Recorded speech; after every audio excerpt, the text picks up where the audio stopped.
Welcome to the Fit for Success podcast. We're excited to have another great episode, and we have a very special guest that I'm personally excited about having, Dustin Hillis.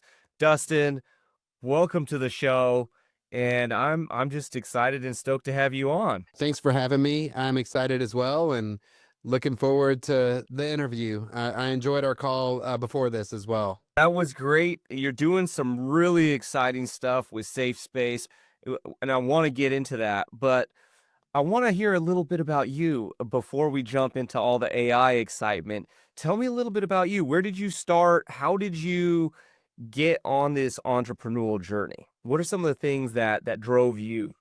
Yeah. Well, it started over 20 years ago. I actually played sports, got hurt, and playing college football. And my dad was like, "Hey, what are you going to do with the rest of your life?" And I said, Dad, I think I'm going to play sports or do something in sports forever. And he said, you ought to look into getting into selling. And I thought, sales is your thing, Dad. And he goes, well, I know you want that car. How are you going to pay for that car? And I said, I thought you were going to pay for it. And he goes, I'll pay half of it. But if you go sell books door to door this summer, I think it's really good for you, really good experience. And I've seen kids their first year make $20,000 in a summer.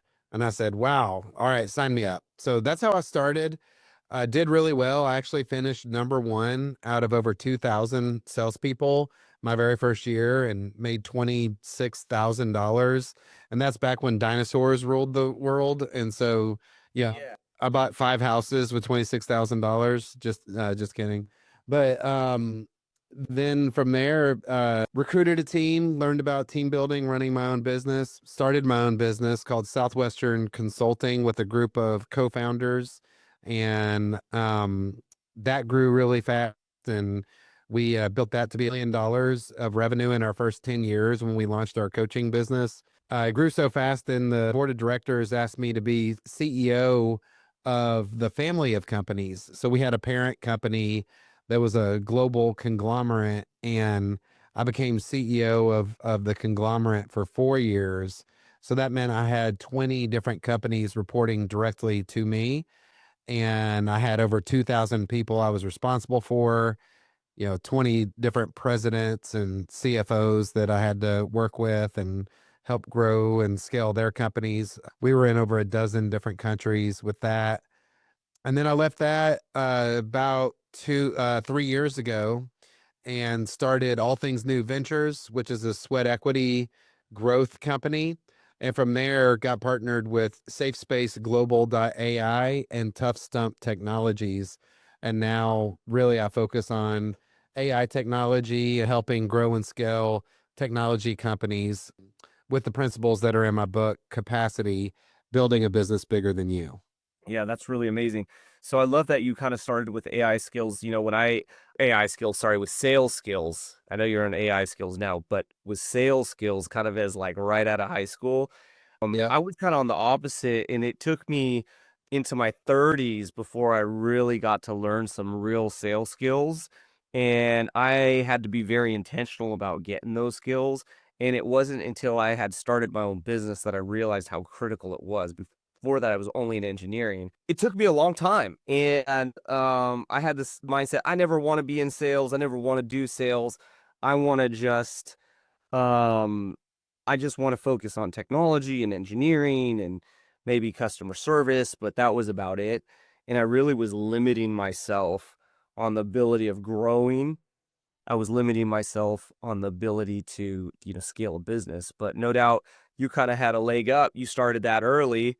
Then, you built on top of that leadership and no doubt, these other subject matter expertise. So that's Yeah, I think as an entrepreneur, learning how to build your business development acumen and knowing how to strategically think about your go-to-market strategy, literal sales skills of how to generate leads, how to call on appointments, how to call on prospects, how to set appointments, how to do presentation skills, closing skills, answering objections, referrals.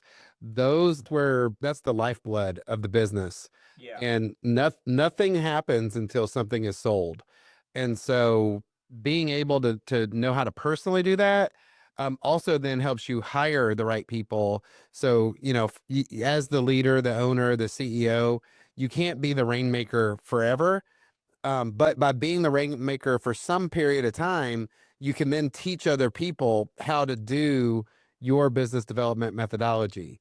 So that's why I encourage every business leader, no matter what their background is, to learn the selling side of the business. So that way they can, I believe you can't teach what you don't know and you can't lead where you won't go. That's really good.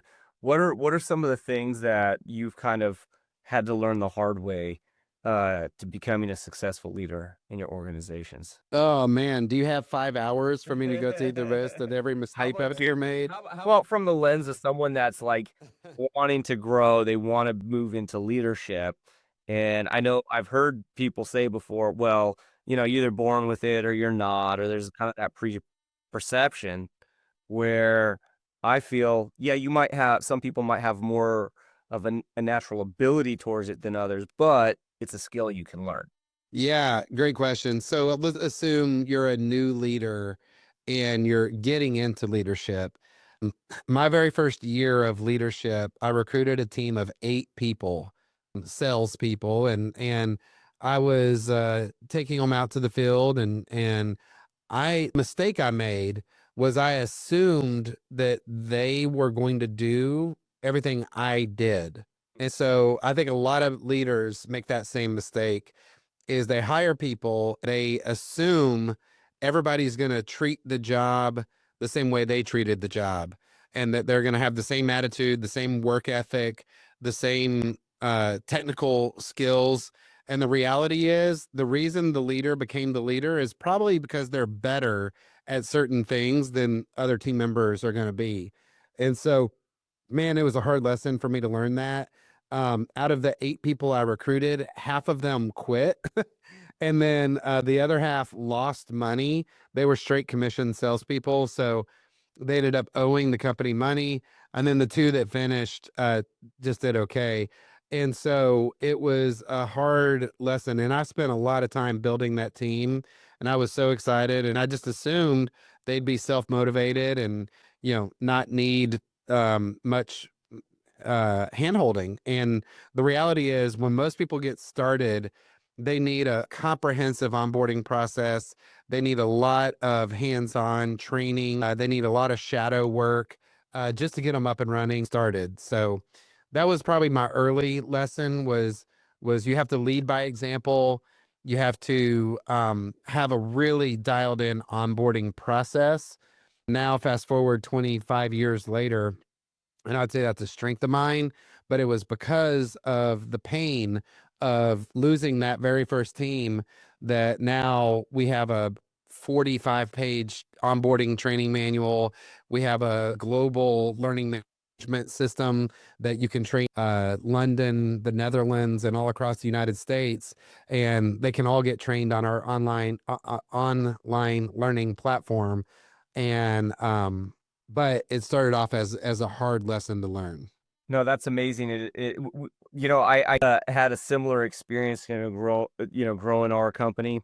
And one thing is, I was like, just throw them in the fire and good ones will survive. That was kind of my mindset a little bit. But I realized I was making it extremely hard for someone to be successful. And now my mindset's totally changed to how do I make success as easy as possible? Where if they just follow exactly these steps that the top performers do, how do we create a curriculum around that? How do we create accountability around that? How do we get their commitment to following that process and then enabling them and supporting them through that process? That way, if they want success, it's easy, it's mapped out for them. And it sounds that's what you're doing with your onboarding guides. That's what we're doing with our onboarding guides. And it's actually a game changer for an organization to be able to scale, because otherwise you're just depending on kind of certain people that that are really anomalies, but then that's really scalable at all.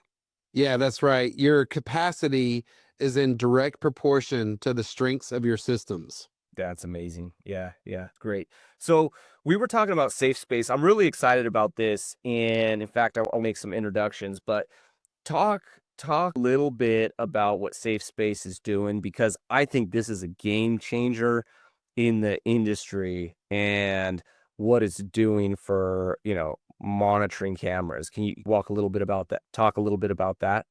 Walk us through it. Yeah. Yeah, I walked through.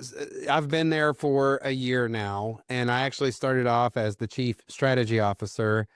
And the name of the company was actually Healthcare Integrated Technologies, and the publicly traded company. And we had customers in senior living facilities. Mhm. So we were in 24 facilities testing the AI. It was built around fall detection. Tell us a little bit about what it was called before and what you guys were doing with AI. Yeah. So I started with the company about a year ago, and the name of the company at the time was Healthcare Integrated Technologies, and it was a publicly traded company with stock ticker being HITC, and it was one big customer with 24 locations, and it was a senior living facility, and the AI was trained to do fall detection, elopement prevention, investigation, text to register, and it was impressive. I remember my very first day hitting the field, going to see the technology live and in person, seeing how what used to take them 8 hours to do an investigation now takes 8 minutes with the click of the button using our facial recognition software. We had a patent around that technology, and I was like, wow, we could really build something big here. As we got into it and we started developing products and packaging and pricing structures, we realized that we were onto something even bigger than what we originally thought. And that schools, transportation, prison systems, correctional facilities, all were interested in the same types of products that we had already developed for these senior living houses, facilities. And so we pivoted, and it was actually the deciding factor was we had a company meeting, and it was in Murfreesboro, Tennessee, and we had driven past the exit of Antioch, Tennessee on the day of the Antioch school shooting. And we're all in this meeting. Our phones start dinging saying there's an active shooter that's close to where we are. And it was sobering and sad. And most of the people on our team have kids in school, and Mm, we just made a decision as team that we were going to fix this huge problem in society because we know that our AI technology has the ability to do that. So we changed the company name from Healthcare Integrated Technologies to Safe Space Global Corporation, changed our website to www.safespaceglobal.ai, and we went through a FINRA approved name change.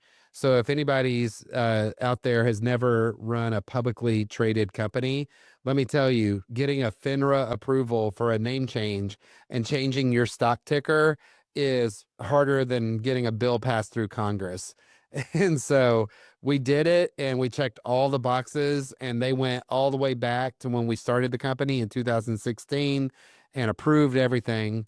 And now the name is a much better global. So we have offices in Singapore, we have offices in India, and we have team members in Europe, and then all through the United States. And so Safe Space Global is really the name that is a fit now. I think it's a great name, and I think it was probably worth it because it really is what you're doing. So, you know, reminds me of the movie Minority Report or a Hollywood movie, like where before, you think there's a camera, they could pick, a criminal up in a second. And that really wasn't the reality because you had before this, you just had humans looking at cameras. And you know, how many cameras can you look at actively? Even if you're looking at a camera, you can't remember every single person's face that's on the most wanted list, let's say, for example, it Yeah. Yeah. or everything. What if have a bite of food or need to go to the restroom? It's just not even a reality. But this is really kind of turning that into a reality. Yeah. It's funny. One of my business partners, Ben Brown with Tough Stump Technologies, he always says that is non-military person in Tough Stump. Well, now we have a few more, but I was the first. And most of the team members are former special ops folks, and a good number of them were combat controllers. And for the military people out there who knows, what a controller is, they're kind of the top of the special ops. And we have, I think, 6 of them on the team. And so it's an honor to be business partners with these guys who have possibly seen the world at some point. And in my mind, I imagine what they're doing, and the only context I have are the things like the movies, the Minority Report, or Rambo or whatever. And he just laughs and he's like, "Yeah, everybody thinks it's like the movies, but the reality is we're just out there, physically kicking ass, and we not have the things you see on the movies to really make it happen." But you're right, times are changing, and even the world of drone foresight to build out a drone tech company. And now you look, these drones, they're getting in with all kinds of different technology, and the military is looking at every kind of application to automate different things, and to be able to protect our heroes, our nation, from the adversaries, and obviously plays a huge role in making sure that we have the most cutting edge weapons and surveillance and tracking available. And it is in that people things can do a lot more than they can. And in the past 2 or 3 years, AI has actually made it like the Jetsons, where everything you see on the Jetsons, you can pretty much do now. We actually have flying cars now. And so you what's possible with quantum computing, you look at what's possible with all of the different technologies that are being developed, blockchain technology for security, and the sky's the limit when you combine supercomputing with AI, with where the world is right now. So it's pretty inspiring, and I'm glad to be alive during this time. That's great.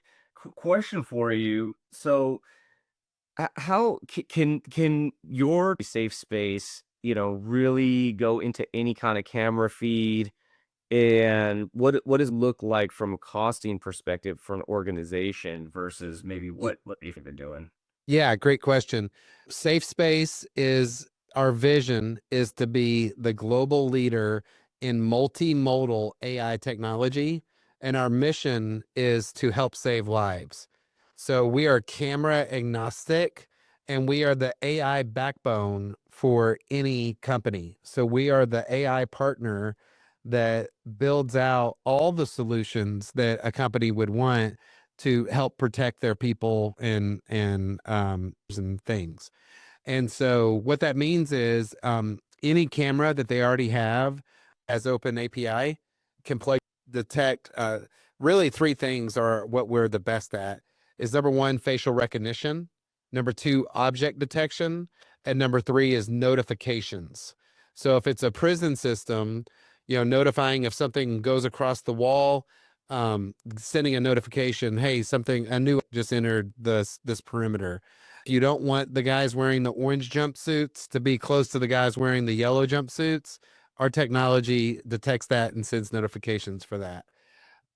If you're in a senior living facility and somebody's tagged through facial recognition that they're an elopement risk, then our technology is integrated with the locking system to where they physically cannot leave the facility if they're tagged as an elopement risk. So it's literally saving lives in multiple different industries using facial recognition, object detection, notifications. That's really cool. So I'm assuming like in a home, let's say someone falls down. Would it be able to detect that fall, alert a nurse, or Yep. someone important that could help them up? Yeah, yeah. So fall detection has a lot of variables to it, and that was the very first product that Scott Boroff, our CEO, decided to go after. And it was actually from experiencing the failure, the life alert button. He had a family member that had one of those. You remember the old commercials? I've fallen and I can't get up, Yeah. and Yeah, so that's what the I tried to get competition my is. grandma to wear one. She didn't want to wear it.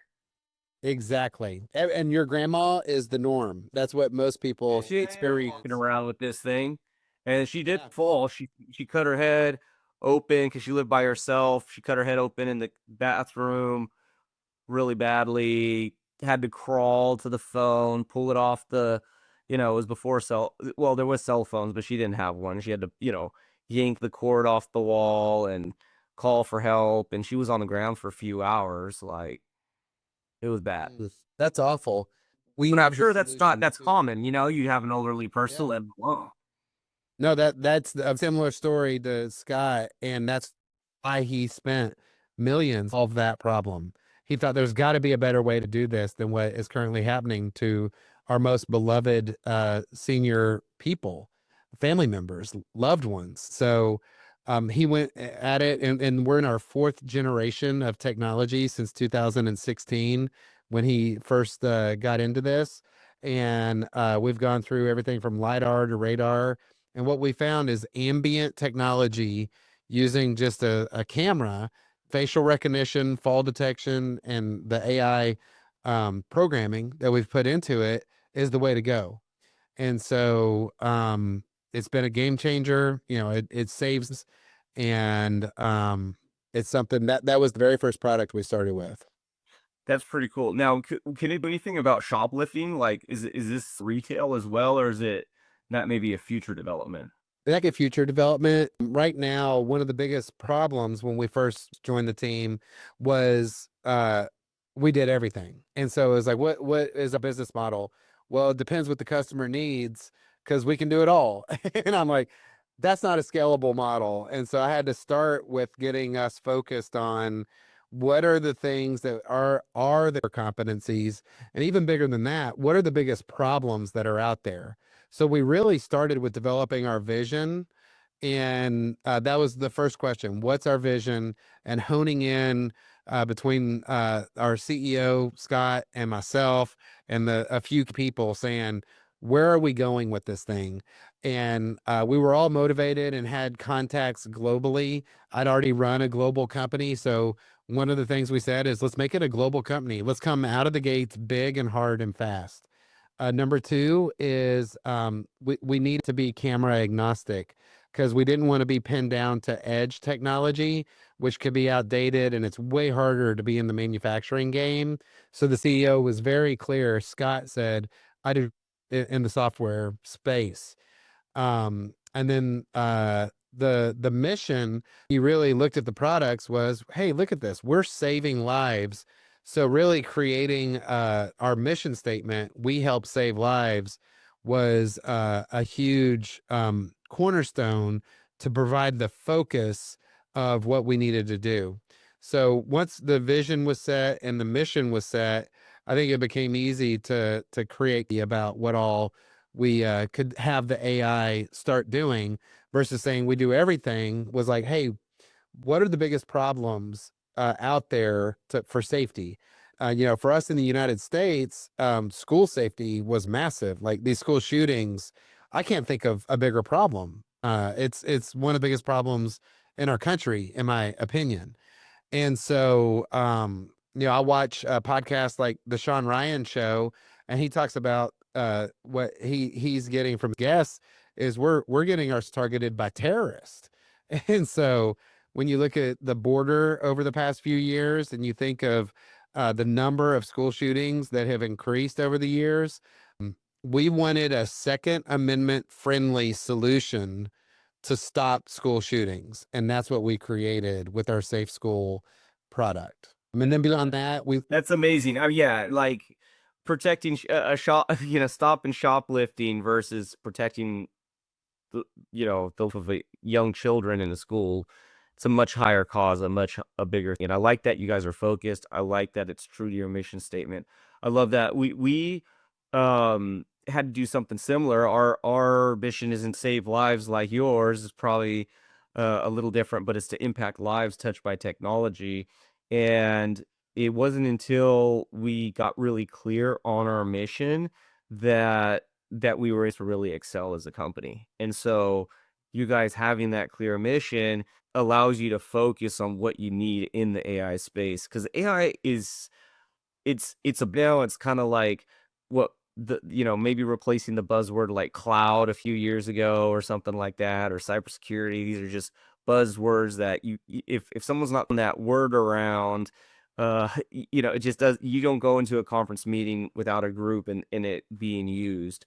But it's so big and it's so nebulous. Like, what does that even mean? And so the same thing with, we're in the AI space, as you know, we had that conversation. We just do one thing and we do it really, really good, which we create the that communicate exactly like a human, and they can communicate over text. And so we have, clients, prospects talking, they think they're talking with an employee at the company, they're really just talking to AI the entire conversation, and it's actually either generating revenue or reducing human labor, which both impact the bottom line. But it wasn't until we got really clear, we cut out all the other objectives that you possibly could do with AI and said, let's get really, really good at. And I like to have that clarity with safe space. And I can't think of a more noble cause than, saving lives of children and helping elderly people. It's beautiful. Thank you for that. The mission is what drives us. And what's cool is we're up to 80 team members worldwide now. And if you were to individually interview any of our team members and said, "Why are you here?"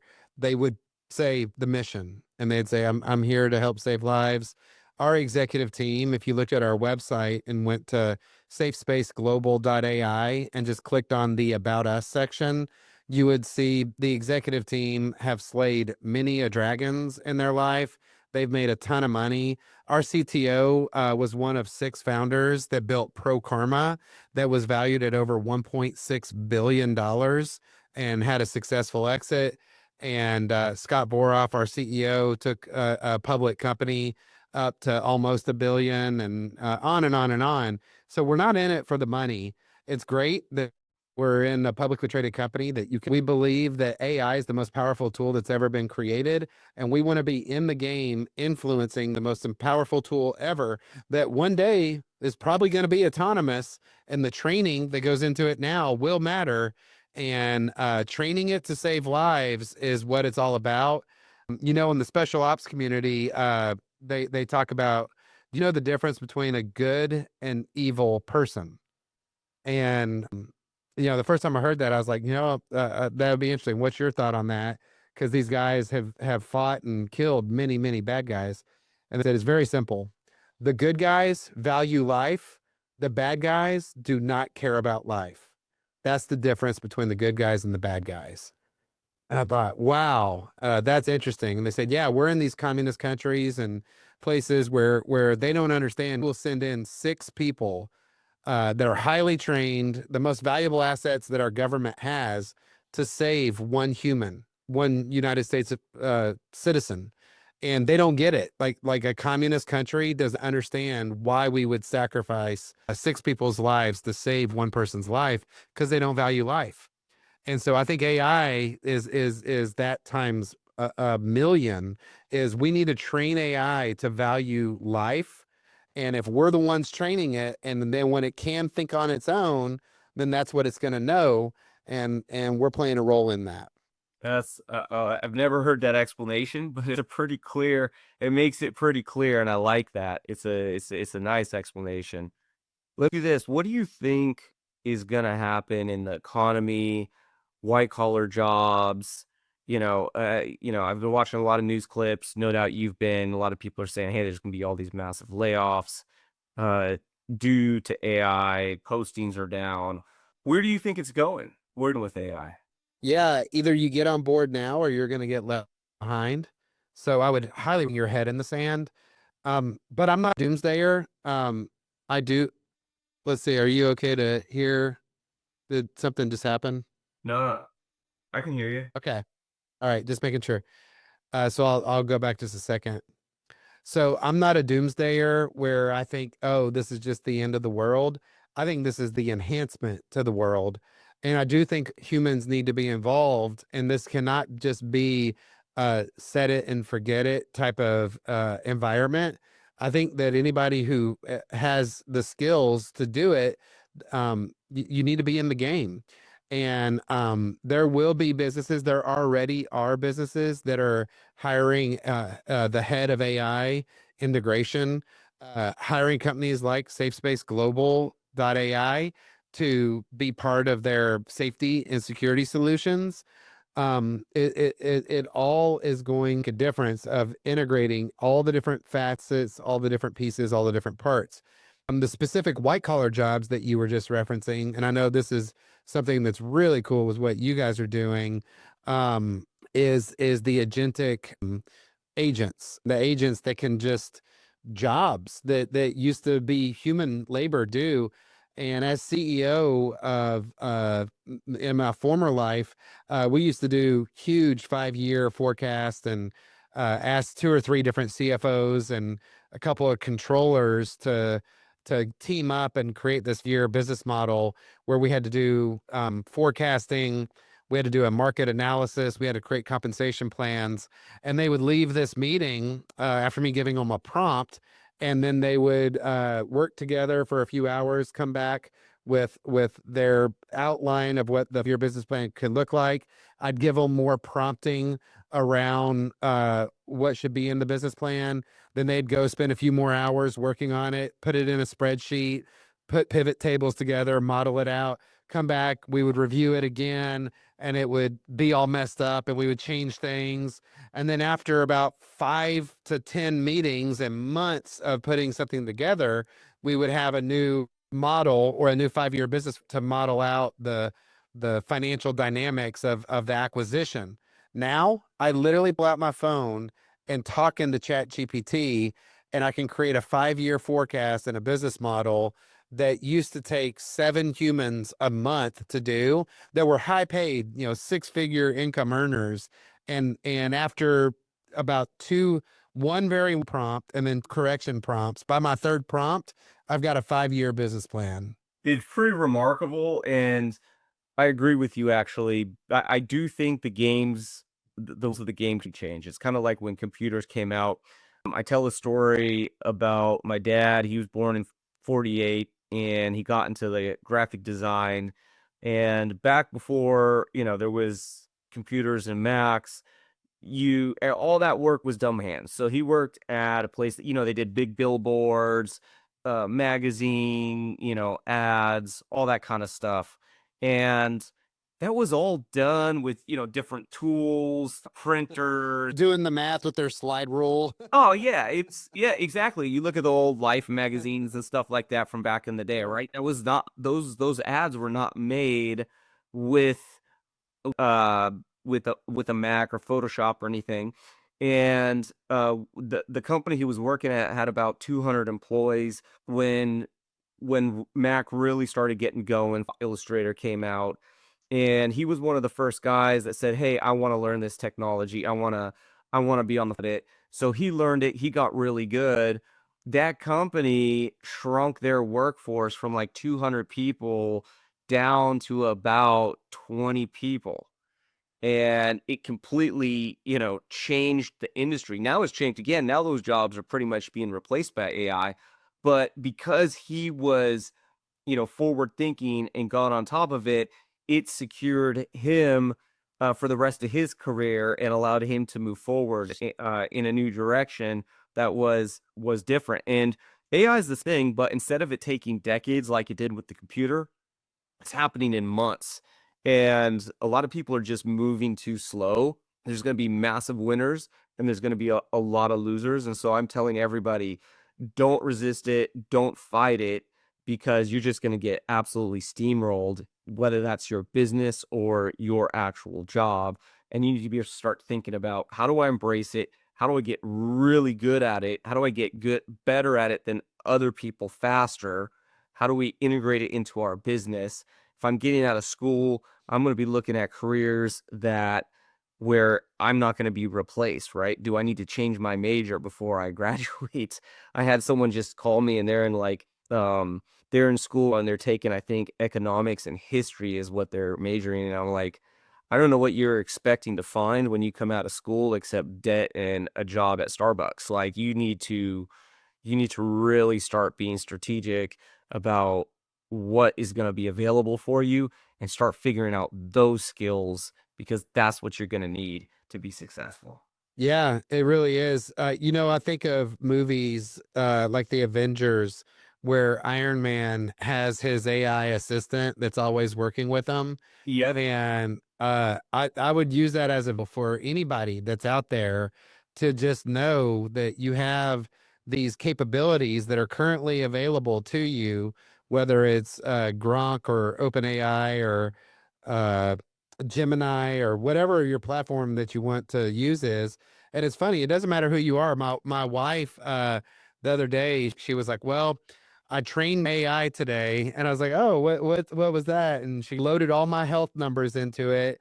And now, actually, today she's getting a DEXA scan, and she's going to load it into her AI and have it start comparing her health numbers and use it for her health and her fitness, and use it for. And the more you use it, the more applications you'll find, the more your life will be better. Also, the perception of you will be people. I mean, you'll be smarter. Like inherently, you're going to look at you differently. Like, damn, like this person knows everything. And it's like, yeah, I spend an hour a day asking my chat GPT some questions, and I'm learning more than I could learn reading 5 books by getting the world's information distilled down to a one-page summary of a question that I have. Oh, you're muted. I can't hear you. And that's really it. Just staying on top of the change, like your wife, even in the personal thing, she's training it, getting it to get results. And the human factor, I don't think everything's by AI. In fact, the more I work with AI, I kind of think it's art, it's genius in some ways, but it's kind of stupid in others. There's just certain limitations, and there's a certain human element, and I think being able customer service, sales, the human element is going to be valued even more in the AI age, right? You can be like, hey, am I Yep. talking to an AI right now, or am I talking to Dustin? And if I'm talking to Dustin, that has more value in a lot of ways because you would be someone that can get certain results. Not that AI can't, but just in a different way. And there's the human element that's just into our DNA.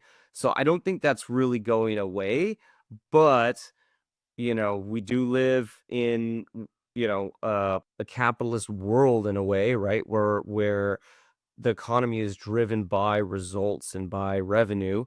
And so from that standpoint, when it comes to what AI is capable of, it's just better to be first than last. Yeah, I'd say that there's a balance there and a responsibility. It is a huge advantage being in the United States of America, where we have the most resources, and we shouldn't take that for granted. And the other day, I was in Washington D.C., and we were talking with Senator Marsha Blackburn about some regulations that are needed within AI to make sure that we have a competitive, not just a competitive advantage, but we're not just allowing our adversaries to have the resources of America being used for harm. And so one of those was the initiative called the Blue AI certification. We have created that and are building all of our products around this. Senator Marsha Blackburn is totally on board with pushing this agenda forward. She actually brought FBI Director Kash Patel to a meeting and said, Director Patel, I have somebody that has some questions for you. Go ahead, Dustin. And I was like, okay, here we go. So I stood up and said, hi, good to meet you, Director Patel. And, we have some problems here in America where there's one company that has 2 million cameras currently installed in people's houses, in companies, that is spying on America, having AI chips training their data in China. And there was 250 thousand cameras in the state of Tennessee that are being trained in China. So if you allow Chinese chips in your AI cameras and you allow them to have that data. The reason they give the cameras away for almost free and they're flooding our market full of Chinese chips is because they don't care about the money. They want the data. The data is worth more to them. So we need to get on board with people understanding that there are threats out there, and we, as the United States of America, need to build companies that are safeguarding AI now before it is too late, and also using AI to build our companies to be competitively the winners and to do good. I mean, I believe America on showing people how to do things better. Now, is the United States of America perfect? Absolutely not. Have we made mistakes? Absolutely. Just like every country and world power has. However, I think we've done more good than we've done bad. And I think a lot of those good things are the entrepreneurial spirit, the businesses that have come out of America, the technology that has come out of America, the research, the science that has come out of America.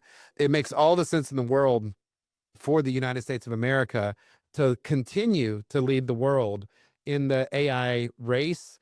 And this is bigger than the space race. This is bigger than the internet race.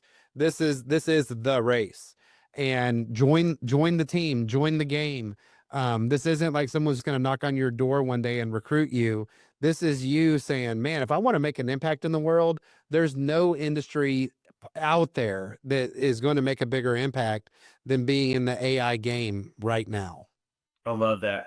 Well, I definitely have some introductions I want to do for you. I have a business partner of ours that is they're actually reselling our cybersecurity monitoring services, and I could go deep into how that's getting revolutionized by AI, but they're reselling that, but their main bread and butter business is in the space of camera systems and installing security systems, all of that.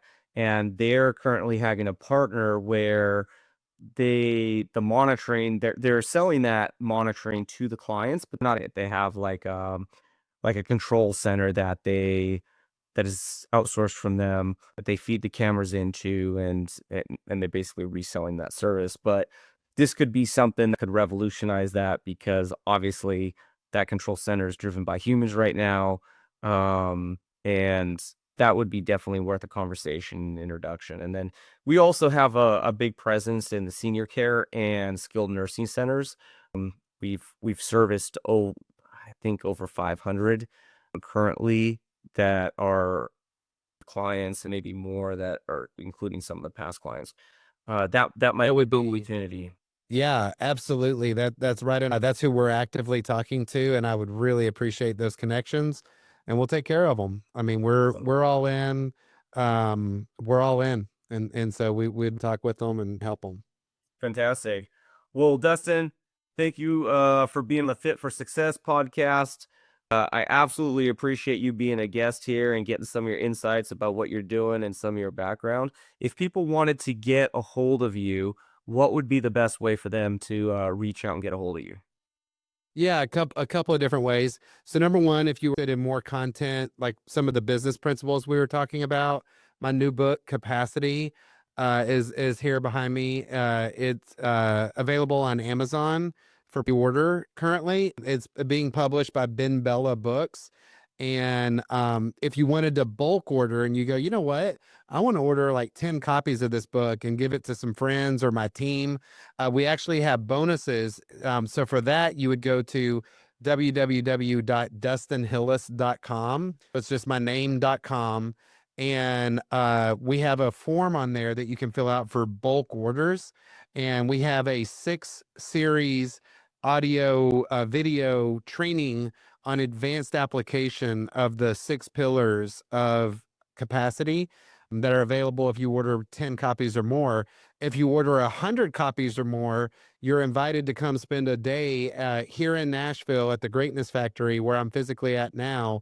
And we have a 200-person event space, and we're going to do a training conference on capacity for anybody that orders than 100 copies. And then if you order more than 1,000 copies, we're going to have people join me for a day in Cabo.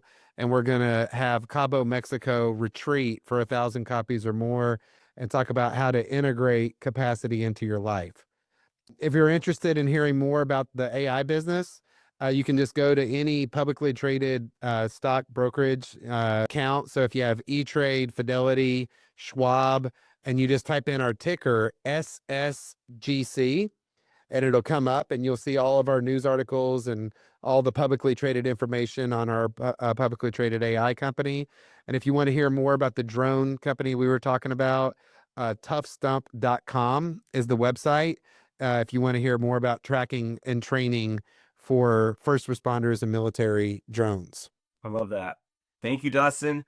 Appreciate it, and look forward to continuing down this journey and seeing going as where all your companies are going, and wish you the best of success and all of that.